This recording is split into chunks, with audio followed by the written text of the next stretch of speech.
కొన్ని చేదైన అనుభవాలు రప్పిస్తాడు. రప్పించి నువ్వు నమ్మకంగా ఉంటావు, నీ నమ్మకం ఊడిద్దో చూస్తాడు, ఉంటుందో ఊడిద్దో.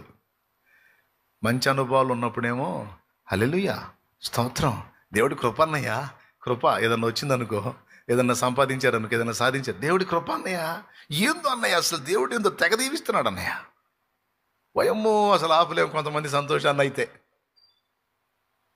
సంతోషాలు ఇచ్చి చూస్తాడు, కొన్నిసార్లు ఉన్నాయి అమ్ముకునేటట్టు చేసి చూస్తాడు.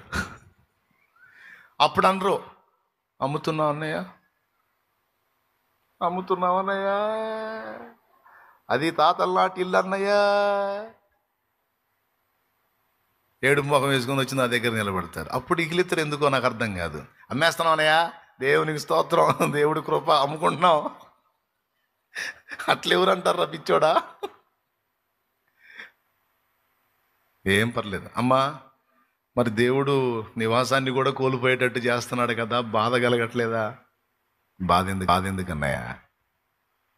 పరీక్షిస్తున్నాడు, పరీక్షించనే. ఈ తాత్కాలికమైన ఇల్లేనయ్యా ఇది, రేపు నాకు శాశ్వతమైన నివాసం అక్కడ ఇవ్వబోతున్నాడు. అక్షయమైన గుడారాన్ని అక్కడ ఇవ్వబోతున్నాడు. ప్రభు తానే నిర్మించినటువంటి నిత్య నివాసాన్ని నాకు ఇవ్వబోతున్నాడు. ఆ నివాసంతో పోల్చుకుంటే ఈ ఇల్లు ఎంతన్నాయా? బానే, ఈ ఇల్లు పోయినా, ఈ ప్రాణమే పోయినా, ఈ ఊపిరి పోయినా, ఉన్నవన్నీ పోయినా, పేరు పోయినా, ప్రఖ్యాతి పోయినా, ఘనతలు పోయినా, ధనం పోయినా,